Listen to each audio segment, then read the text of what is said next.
Hey guys, Scarra here in Beijing for the World League of Legends Championship Finals with Quickshot here. We're here for Predator Gaming, the official sponsor of Worlds 2017. Quickshot, how's it been so far? Really, really cool. I've had a great time at Worlds. The whole World Championship has just felt like one of the most exciting that we've had in a long time, and it's just been great to be on the ground, seeing the games, and of course seeing Europe do better than North America again. Oh. Okay, personally I was really worried because it's an ardent meta, really boring to play, kind of boring to watch. However, like you said, this Worlds kind of went off in a weird direction. What would you say was the best storyline this year? Dude, I can't pick one. Like, you put me into such a pigeonhole. Like, Misfits, one team fight away from taking down SKT. North America 0-9, the Dream 0-10, the meme. Like it almost came true. Looking at the group of death and how it became the group of life, China's resurgence, like there's so many different storylines, and it was really exciting because it didn't matter what you loved or what you enjoyed, there was something to take away. And I just love the fact that the Ardent meta that was boring changed and it got dropped, and then it became like super early push meta, then it became Misfits and SKT saying screw Ardent, we're going Fervor Leona, you know, like then SKT actually pull out a Blitzcrank themselves. Like there's just so many different things to latch onto, and there's absolutely no way I could pick one. Alright, let's step away from the games real quick. Worlds is being held in China this year, Beijing specifically, but also like it was in Hunan, it was in Shanghai. How have the venues been so far? The venues have been insane. One of the most exciting things, obviously because there's a huge player base here, is at all of the stages previously we've had larger audiences than we have had at previous World Championships. When we look at like the Wuhan event, comparing it to say like Paris groups or San Francisco, etc., just the venues are bigger, so you have more people. The fanfare, the interest, the passion is there, and of course the guys are cheering for their home crowd. Now I like seeing that. I like seeing a little bit of that aggressive fandom. And, you know, LPL showed up until the semi-finals. So for all the previous stages, it was really, really exciting, really loud. Being in that venue and shoutcasting with the wall of noise hitting you, it makes it tough, but it makes it so energizing.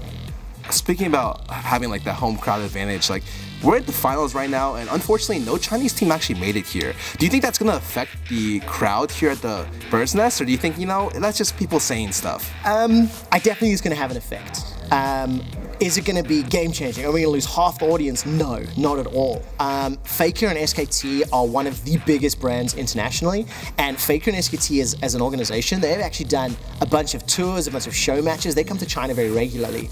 And I would go as far as to say that SKT fans, or the LPL fans, will become SKT fans. You know, there's a lot of fandoms, a lot of support for them. I'm excited to see Bird's Nest because it is in a great part of town. It is a ridiculous venue. Can't wait for you guys to see the stage and everything we've got planned. And with all the hype, with all the actors, with the pre-show, the post-show, there's a lot of reasons to come to the show, even though there's no LPL representative.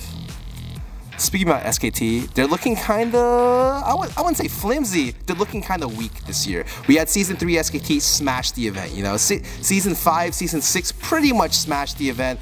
Season 7, looking like they got some holes. Do you think this is the year they fall?